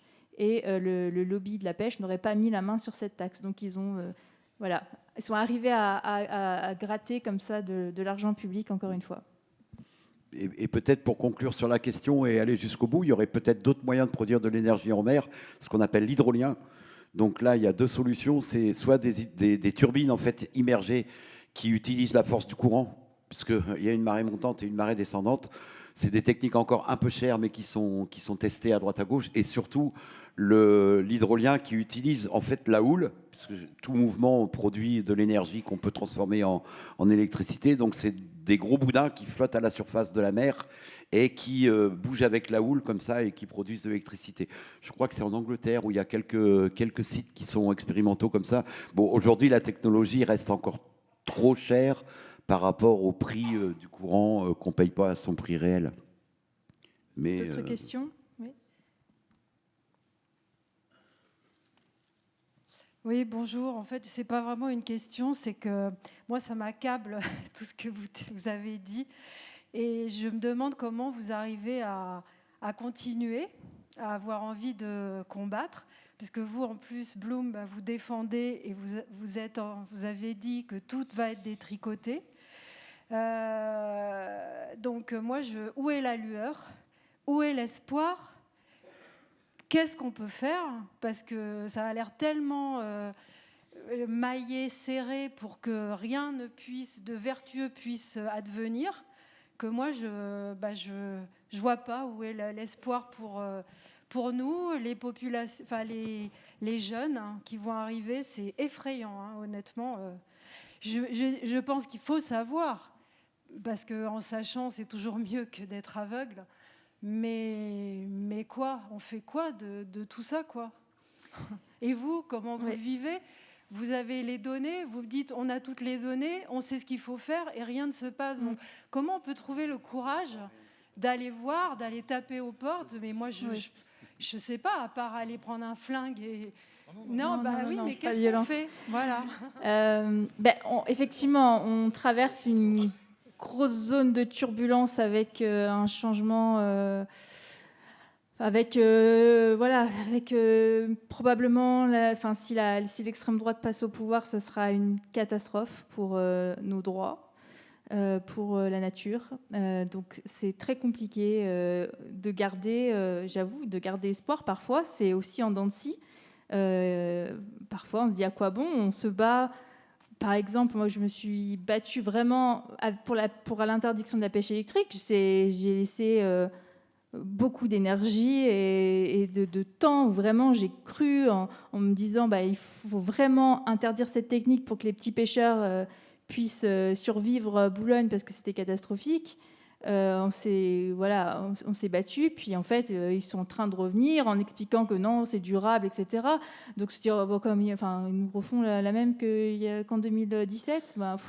Donc évidemment c'est usant de se dire qu'aucun combat n'est inscrit dans le marbre et qu'il faut continuer, mais en fait c'est important de rester mobilisé et de se dire que oui, on traverse une zone qui va être compliquée. On a connu d'autres périodes de l'histoire où ça a été le cas, mais on s'en est sorti. Donc en fait, ensemble, on peut quand même se dire, on y va, il faut s'informer, il faut s'assurer que les informations qu'on a sont vraies, sont réelles, puisque à l'heure de la fake news, c'est très compliqué aussi de savoir ce qu'il en est. Donc c'est important de garder son esprit critique, de rester mobilisé en allant voter, même si on n'y croit plus, il faut quand même le faire. Et oui, c'est pas simple. Enfin, vraiment, on traverse parfois. Moi, je traverse parfois des périodes difficiles. Cet été, après UNOC, quand on s'est rendu compte qu'on n'avait rien gagné politiquement concret, puisque les aires marines protégées n'ont pas été mis en œuvre. Ça a été dur, plus toutes les attaques qu'on a subies chez nous, chez Bloom. On a des collègues qui ont été suivis, on a eu des personnes, on nous appelait avec des faux numéros, faisant passer pour des collègues pour tirer des informations. L'appartement de Claire Nouvian, sa porte a été vandalisée chez elle, ils ont fouillé et volé ses poubelles, son courrier. On a eu nos câbles Internet coupés pour plus qu'on puisse travailler. On a eu nos événements. Donc, là, par exemple, j'ai participé à un événement. On participait à d'autres événements et ils mettaient des enceintes avec de la musique pour dire elle manque Claire Nouvian sous sous les sièges. Donc des périodes de déstabilisation, mais qui montrent aussi qu'on est au bon endroit, qu'on fait les bonnes choses et que, en fait, on les gêne. Donc quelque part, on se dit, en fait, on est puissant. Et les lobbies de la pêche, on sait par certaines personnes qu'on est craint dans le secteur parce qu'on s'oppose et qu'on arrive malgré tout à gagner et à faire éclater la vérité. Là, récemment, on a eu une petite victoire, c'est que le maquereau, c'est catastrophique, la situation, il est au bord de l'effondrement. Si on ne prend pas des grosses mesures vraiment de préservation du maquereau, l'année prochaine, on pourrait avoir 0 quota de maquereau à pêcher. Et donc, nous, on a pu calculer, parce qu'il y a une opacité dans le secteur de la pêche qui est catastrophique, qu'il y a à peu près la moitié du quota de maquereau français qui va à 2 navires-usines qui font 80 et 88 mètres, qui appartiennent à un industriel néerlandais qui verse de l'argent à ses actionnaires. Donc, ce n'est pas du tout pour faire vivre les criées ou pour la pêche côtière. C'est 100% d'export. Et donc, on a demandé à ce que le quota de maquereau de ces navires-usines aille aux plus nécessiteux, aux pêcheurs qui dépendent vraiment de cette ressource pour pouvoir vivre. Et donc, on a maintenu la pression avec vous, les citoyens, grâce aussi aux réseaux sociaux. Les gens ont alerté, ont demandé à la ministre de bouger. Certains médias aussi qui ont suivi, qui ont fait exister le sujet publiquement. Et la ministre a annoncé que sur les 1200 tonnes de maquereaux qui étaient aux 2 navires-usines, il y en a 400 qui vont aller à la pêche artisanale. On peut se dire, elle aurait pu faire mieux. Oui, c'est vrai, elle aurait pu faire mieux. Mais en fait, c'est un début parce qu'en fait, on est dans un système extrêmement figé, verrouillé par les lobbies, qu'en fait, elle a commencé à mettre le pied dans la fourmilière et à arracher 400 tonnes de maquereaux aux navires-usines. C'est juste incroyable. Donc, on s'en réjouit. Mais le problème, c'est qu'on s'en réjouit, mais vers un remaniement là, qui va arriver mercredi, normalement, ça aurait dû être aujourd'hui au plus tard, peut-être que la ministre va sauter, parce que les lobbies demandent sa tête aujourd'hui. Le lobby en chef a demandé un rendez-vous avec le Premier ministre pour la contourner, parce qu'il la trouve trop écolo. Voilà, donc... donc on a des victoires, puis on revient en arrière, puis on se bat, et c'est comme ça en fait. Il faut arriver à se dire, on garde notre énergie, on y va, et il y aura toujours une belle bestiole à sauvegarder, un pêcheur vertueux pour lequel on y croit, on y va, et voilà. Donc je sais pas, c'est humain, c'est dans nos tripes quoi. C'est de la motivation, de l'énergie. Je veux bien répondre aussi. Alors, je vais faire rapidement 3 réponses du plus pratique au plus philosophique. Le plus pratique, c'est en gros ce que tu as dit, c'est en fait on se bat mais on a en permanence des petites victoires. Alors c'est vrai, ça va pas vite. Moi j'étais 15 ans dans un conseil scientifique au niveau européen. À chaque sortie de conseil, j'étais désespéré comme ça bougeait pas. Mais quand on prend le recul, on se dit ah ouais, il y a quand même des trucs qui se sont faits. Aujourd'hui, les quotas de pêche, on négocie plus l'avis scientifique, on l'applique. Il n'est pas bien calculé, pas selon les bonnes normes écosystémiques, mais on a gagné ça quoi. Donc effectivement, on est toujours dans cette situation. On avance. Mais est-ce qu'on avance assez vite? Donc effectivement, derrière cette angoisse, je pense qu'on gère un peu mieux les pêches, sauf qu'on est au moment où arrive le changement climatique, la pollution, tout ça, et on se dit c'est pas du tout assez, on est très très loin du compte.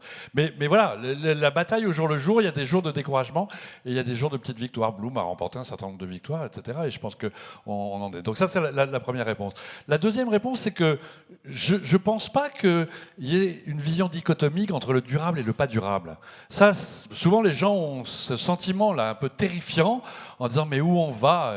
Moi j'ai cru longtemps au grand soir et puis j'y crois plus. Je pense que on est à un niveau de vie plus ou moins sociale ou plus ou moins violente, à un niveau de démocratie plus ou moins avancé ou au contraire pas avancé, à un niveau de durabilité dans laquelle la biodiversité est entièrement préservée ou un peu moins ou de moins en moins, etc. Donc chaque petite victoire, elle change l'endroit où on arrive. Elle change la trajectoire, elle change l'endroit où on arrive. Donc ça c'est, je pense, un très puissant moteur, c'est de se dire, moi j'essaye de faire ma part, fable du colibri que vous connaissez probablement, voilà. Et puis la réponse la plus philosophique, c'est, on tombe à un moment donné, là, pouf, sur la Terre, là, dans une société qui n'est peut-être pas celle exactement qu'on voulait, ou on aurait rêvé autrement, etc. Mais c'est comme ça, on est tombé dans la société qu'elle est là aujourd'hui. Qu'est-ce qu'on peut faire? À la fin, de toute façon, on va tous mourir, hein, ça prend rien. Hein. Donc qu'est-ce qu'on fait là, des quelques décennies qu'on a devant nous? Je vous garantis, se battre, c'est pas mal. Hein. Ça donne assez envie, finalement, de vivre. Et puis du coup, pour la Confédération paysanne, vous répondre qu'on voit bien où il est le problème. Hein. On a parlé de quoi là? On a parlé surtout d'économie, quoi. C'est le système capitaliste, c'est le système économique capitaliste qu'il faut changer de système économique. C'est clair.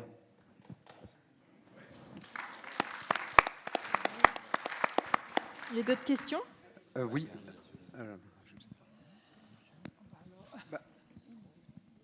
J'y vais là? D'accord. Oui, une petite lueur d'espoir en tant que plongeur personnellement. J'ai eu l'occasion de... Voilà. Je suis un...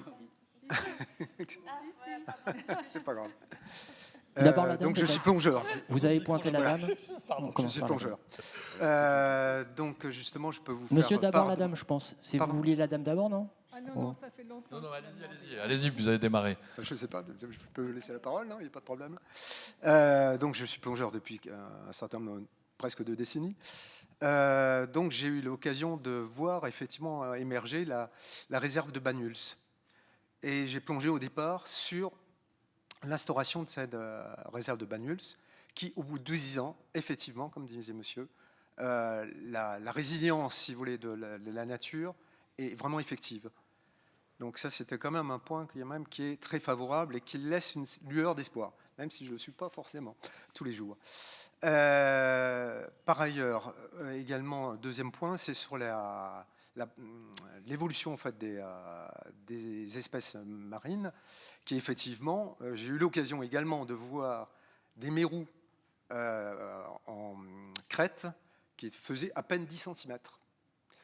On en a à Port-Cros qui font 1,50 m, un bon 1,50 m, et à l'Estartite, plus de 2,50 m de longueur. Le même animal, hein, donc la même espèce, etc. Donc je rejoins tout à fait ce que vous disiez, où effectivement, un poisson, si on le laisse vivre, il peut prendre des proportions vraiment très importantes. Donc ça, c'est quand même un deuxième espoir qu'on peut avoir.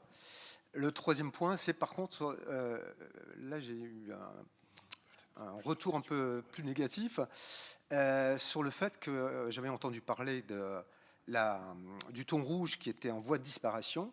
Et depuis quelques années, on entendait parler de l'inversion de cette tendance-là. Est-elle réelle? Est-elle sujet à effectivement un lobbying auprès des pêcheurs, etc., et plutôt des poissonniers, pour revendre du thon rouge? Voilà. Et le quatrième point, c'est sur le krill, où j'entendais ce matin qu'elle servait non seulement, comme vous dites, monsieur, pour l'alimentation des saumons, mais également pour l'alimentation animale et de chiens. Voilà. Et aussi les oméga 3, les compléments alimentaires. Voilà, on va peut-être prendre plusieurs questions, comme je pense qu'on va vers la fin du temps qui nous est imparti. Peut-être prendre 2, 3. Il y avait madame qui avait le micro, là. Oui. Ce n'est pas une question, c'est pour donner un peu de courage aux gens qui sont sans espoir. Allez voir le film Les Soulèvements. Ça ne concerne pas la mer, mais ça concerne un combat contre tous les lobbies existants par une jeune génération. Et Les Soulèvements. Donc, moi, j'invite vraiment tout le monde à aller voir. C'est un grand note d'espoir. Merci. Ouais. Et une troisième question, il y avait madame aussi. Alors, on va dire on va dire, et après voilà. une quatrième. Allez-y, madame. Peut-être. Oui, merci beaucoup pour vos engagements respectifs et votre part de colibri. On a beaucoup parlé local, national, et au niveau mondial, qu'est-ce qui est fait, et au niveau action et organismes mondiaux. Et ma deuxième question, c'est quelle est la temporalité de l'inversion des courants, surtout dans l'Atlantique, la MOC, du Gulf Stream, et puis des El Niño, La Niña, et quelles sont les répercussions, parce que là, il y aura des répercussions plus que maritimes, ça sera au niveau continental aussi. Quelle est la temporalité? Oula, alors on a dit plusieurs, là. On en prend une dernière et on essaie de répondre. Non, il y avait encore une dame. Oui. Bonjour. J'ai une question plutôt pratique sur l'élevage des huîtres et des moules. Quelles sont les difficultés des éleveurs par rapport au changement du climat dans la mer? Et est-ce que ces cultures causent elles-mêmes des dégâts ou pas? J'avais envie détails pratiques. Merci. Ben alors, sur la culture en général, nous, ce qu'on observe, on est sur le front de mer, hein, par définition. Donc, du coup, augmentation du niveau de la mer. Ça veut dire concrètement, quand vous allez sur vos parcs, tous les parcs qui sont au-delà d'un coefficient de marée, vous voyez ce que c'est le coefficient de marée à Lyon? Vous avez peut-être un petit marnage sur le Rhône. Donc, coefficient au-dessus de 90-100, les parcs les plus bas, donc où les coquillages passent le plus de temps et donc où ils poussent le plus vite, ça, c'est des parcs qui, allez, 15-20 ans en arrière, à marée basse, on travaillait à pied sec. Aujourd'hui, c'est des parcs où on travaille en combinaison de plongée avec des masques et des tubas. Donc, la hauteur d'un homme, perdue. Ça, c'est dans le sens d'aller vers le large. Donc, il y a l'équivalent dans le sens de remonter. Je vous ai dit, mon île d'Oléron est en train de déménager en Gironde. Réchauffement climatique, fragilité de la coquille. C'est pas facile, dans un climat acide, de faire du carbonate de calcium. Mettez une coquille d'œuf dans du vinaigre, vous allez voir ce que ça donne. Et du coup, pour nous, par exemple, en mytiliculture, donc production des moules, quand on nettoie les moules, on a été obligé de régler nos machines. C'est des balais qui brossent la moule sous jet d'eau de pression d'eau de mer. Et du coup, c'est dans le réglage des galets parce que la coquille de la moule est de plus en plus fragile et on en cassait énormément au tri des coquillages. Une autre incidence sur les moules, et ça a été montré par Ifremer, c'est l'incidence sur la faiblesse de la glande qui produit le byssus. Alors le byssus de la moule, vous consommateurs à Lyon, vous le voyez jamais et c'est bien dommage pour vous parce que des moules agglutinées avec leur byssus dans le bac à légumes du frigo, vous les gardez une semaine. Bon, ce byssus est arraché, c'est une espèce de touffe de poil qui permet à la moule de se fixer et la glande qui produit, elle est affaiblie et ça c'est aussi mis en avant par Ifremer comme étant une conséquence du dérèglement climatique. Et pour le coup, une fragilité de la moule, et on est obligé de mettre donc les moules de Bouchot, vous voyez ce que c'est sur des pieux, des troncs d'arbres, et du coup, on est obligé de mettre ce qu'on appelle des capelles, c'est-à-dire des filets autour des pieux, de façon à ce que la moule, elle tienne quand même, parce que là, c'est sur la zone de balancement des marées, donc quand il y a de la vague avec du déferlement, on retrouvait tout à terre, et on ne fait pas des moules pour nourrir les bigorneaux perceurs, ou les étoiles de mer, ou les araignées. On fait plutôt pour vous faire plaisir à vous. Ça, c'est les premières conséquences. Il y a des conséquences évidentes sur des problématiques, c'est sur la croissance, les taux de croissance, des anomalies de reproduction. Alors ça, certainement lié aux perturbateurs endocriniens et aux produits chimiques qu'on se ramasse par le biais des estuaires. C'est un autre problème. Grosso modo, on n'a pas de problème de vente parce qu'on est plutôt sur des produits festifs et on n'a pas besoin d'aller chercher le client. Enfin, moi, je fais des moules, c'est le client qui vient chez moi, donc c'est cool. On est encore des métiers où on vit de la vente de nos activités. On n'a pas la PAC, on n'a pas tout ça, nous, dans les métiers de la mer. Oui, la problématique, c'est les problématiques de croissance, de mortalité. Enfin, en 2014, par exemple, en Charente-Maritime, on produit quand même 20% des moules françaises. En 15 jours, on a perdu 98% du cheptel de moules. C'est tout simple. De décembre à fin février, on a eu un avis de coup de vent tous les 3 jours. C'est-à-dire, vous mettez l'océan sur le programme de la machine à laver essoreuse, et là, vous avez toutes les vases en suspension qui remontent. À la même époque, il y avait déroquetage du port de la Palisse, qui est le port de commerce de La Rochelle, pour accueillir des bateaux de plus en plus gros pour exporter notre maïs au Maghreb et importer notre soja du Brésil. Donc des vases en suspension, asphyxiés par les branchies des coquillages. Et après, en mer, une fois qu'il y a une certaine quantité de coquillages qui meurent, par contact direct, par les courants et tout, les bactéries se passent d'un coquillage à l'autre. Et là, on a perdu quand même 98% de notre cheptel. Enfin, c'est comme si vous avez un éleveur au fin fond de l'Ariège qui ouvre sa bergerie, qui lâche ses brebis dans une prairie naturelle et qui voit ses animaux mourir de manger la prairie naturelle qui est devant la prairie, voilà, c'est ce qu'on vivait, quoi. C'est ce qu'on a vécu cette année-là. Après, on a des petits soucis, mais ça serait plus annexe, c'est plutôt des soucis de conflit d'usage avec certaines activités marines où la mer est quand même très largement considérée comme une cour de récréation, une cour de loisirs, et du coup, bon, voilà, des petits conflits d'usage avec la plaisance, des choses comme ça.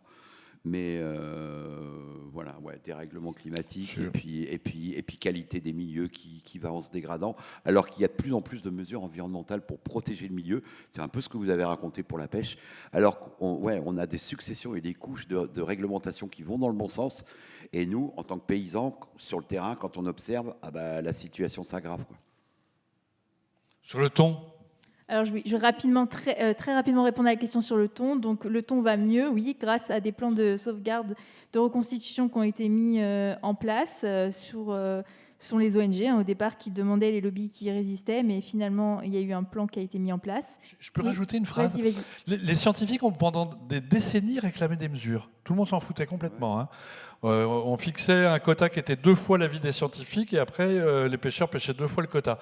Il a fallu effectivement que les ONG s'en mêlent. Alors au début, elles avaient un discours, nous les scientifiques, on disait « Oh, extinction du thon, vous y allez un peu fort, il ne va pas s'éteindre le thon. Hein. » Mais n'empêche qu'on était drôlement contents qu'elles viennent parce que les jours où elles ont fait des campagnes, les mesures ont été prises, les hélicoptères ils étaient au-dessus des bateaux, les quotas ils ont été pris et puis ça a eu des effets positifs. Mais raconte la suite, je te laisse, pardon, excuse-moi. Donc ça c'est la bonne nouvelle, j'ai envie de dire. Le thon revient, c'est chouette, il est en train aussi de remonter, on en voit de plus en plus dans l'océan Atlantique. Le problème aujourd'hui c'est la répartition des quotas. On a 3 familles de 7 dans le sud de la France, qui détiennent 22 bateaux, et ces 22 bateaux possèdent 80% des quotas. Parce qu'aujourd'hui, le système des quotas est basé sur les systèmes d'antériorité, c'est-à-dire sur les captures passées des navires. Donc en gros, on récompense aujourd'hui ceux qui sont responsables de la surpêche dans le passé. Et donc, on a un système qui est figé, et quand les quotas augmentent parce que justement la population va mieux, si on augmente par exemple de 10% ce qu'on appelle un stock, c'est-à-dire une population de poissons sur une zone donnée, ceux qui possèdent plus voient en pourcentage, enfin le même pourcentage, mais en volume, du coup, ça fait plus. Donc, on a un système qui est figé, et les petits pêcheurs aujourd'hui demandent à avoir accès à cette ressource, mais évidemment, les lobbies, c'est un peu comme une mafia, hein, ces 3 familles-là qui détiennent les quotas et qui ne veulent surtout rien lâcher.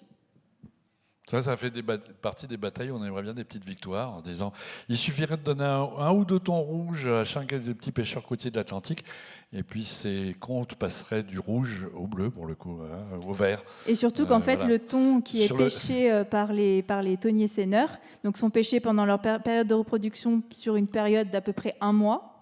Et ce thon-là en fait il n'est pas vendu en France, il va dans des fermes d'engraissement pour ensuite être exporté vivant au Japon et ensuite vendu au Japon. Boycotter les sushis. Alors peut-être sur le changement climatique, vous aviez posé une question. La question de l'arrêt du Gulf Stream a fait l'objet de beaucoup de débats. Ça a été présenté au début comme une possibilité. Ça a longtemps été jugé par le GIEC, donc l'organisation internationale, comme quelque chose qui paraissait complètement improbable. Dans son dernier rapport, le GIEC a néanmoins changé cet avis en disant qu'aujourd'hui, on ne pouvait plus exclure ça à un horizon de quelques décennies, de fin du siècle ou début du siècle prochain. Donc je ne suis pas sûr que ça nous concerne nous, mais effectivement, ça changerait tout. Après, j'ai envie de dire, on sait déjà que le courant ralentit. Hein. On a des mesures très précises du nombre de mètres cubes par seconde qui arrivent sur le plateau continental. Et moi, je peux vous dire que quand on fait des modèles, moi je dirige des thèses où on fait des modèles sur le plateau continental du golfe de la mer Celtique, là, qui est la zone où arrive le Gulf Stream, et ben on sait que c'est une zone très particulière parce que c'est une zone qui se réchauffe à la côte, réchauffement climatique, mais qui se refroidit au large parce que le Gulf Stream ralentit. Donc, l'arrêt complet, pour l'instant, paraît probable, mais de toute façon, il y a effectivement déjà des modifications du courant. Et puis, j'ai envie de dire, il y en a plein d'autres qui nous inquiètent au moins tout autant aujourd'hui. Hein. Des eaux plus chaudes, ça fait des chaînes alimentaires qui sont moins efficaces. Le CO2 qui est capté, ça fait des eaux plus acides. Un des grands facteurs dont on parle probablement assez peu, c'est la quantité d'oxygène qu'il y a dans l'eau. Il faut savoir que c'est un facteur extrêmement limitant de la vie dans l'eau, c'est la quantité d'oxygène. Les animaux marins respirent, comme nous, si j'ose dire. Sauf qu'il y a 20 fois moins d'oxygène ou 100 fois moins, je ne sais plus, d'oxygène dans l'eau que dans l'air. Et c'est très compliqué pour un organisme marin d'extraire l'oxygène. L'océan a déjà perdu 2% de son oxygène, du contenu d'oxygène de l'océan. Et on sait que ça va aller en augmentant. Donc voilà, j'ai envie de dire des menaces climatiques, il y en a un certain nombre. Les projections qu'on fait sont effectivement que la quantité du vivant dans l'océan, la quantité animale, totale de tous les animaux présents dans l'océan, a déjà baissé de 5%, qu'elle va au minimum baisser encore de 5 ou 10% en plus additionnel dans les scénarios les plus optimistes, et ça pourrait atteindre moins 20% dans les scénarios, voilà. Moins 20%, en valeur mondiale moyenne. Ça veut dire des endroits à peu près à stabilité et des endroits où il y aura 40% en moins. Donc c'est très important. Attention, la pêche a divisé la quantité de poissons dans la mer d'un facteur 5 à 10. Hein. Donc on sait par ailleurs qu'une bonne gestion des pêches peut faire plus que compenser ces effets du climat sur la quantité totale d'animaux. Alors pas en composition, ce ne sera pas les mêmes espèces, ça ne sera pas, etc. Mais on a aussi des leviers très très importants avec une meilleure gestion des pêches. Et puis il faudrait essayer effectivement d'être plutôt dans le scénario climatique, le meilleur plutôt que le pire, ça c'est clair. J'ai oublié un ingrédient, un facteur sur la conchiliculture qui est hyper important, c'est justement le changement des espèces présentes dans le milieu par rapport au dérèglement climatique. Je pense par exemple, tu as cité le poulpe. Donc le poulpe, c'est un sérieux souci pour les coquillages. Je pense au sard, qui est la dorade méditerranéenne et qu'on trouve maintenant même en plein hiver chez nous. Et quand il y a un banc de dorade qui déboule sur une aile de bouchot, vous ne retrouvez plus que des brisures de moules au sol, quoi. C'est un bec de perroquet et ça croque tout. Et tu as évoqué la chute du bulot. Nous, on a un nouveau collègue qui arrive là, mais c'est un bulot qui pèse 1 kilo. Ouais, je n'ai pas retenu son nom de famille, mais voilà. Et donc, il y a un gros prédateur aussi de coquillages. Donc voilà, il y a aussi tous ces phénomènes d'espèces qui vont, qui viennent et qui se... Très bien. Alors, je résume. Hein. Engagez-vous, votez, mangez du poisson pêche durable et on est sur la bonne voie. Merci à tous.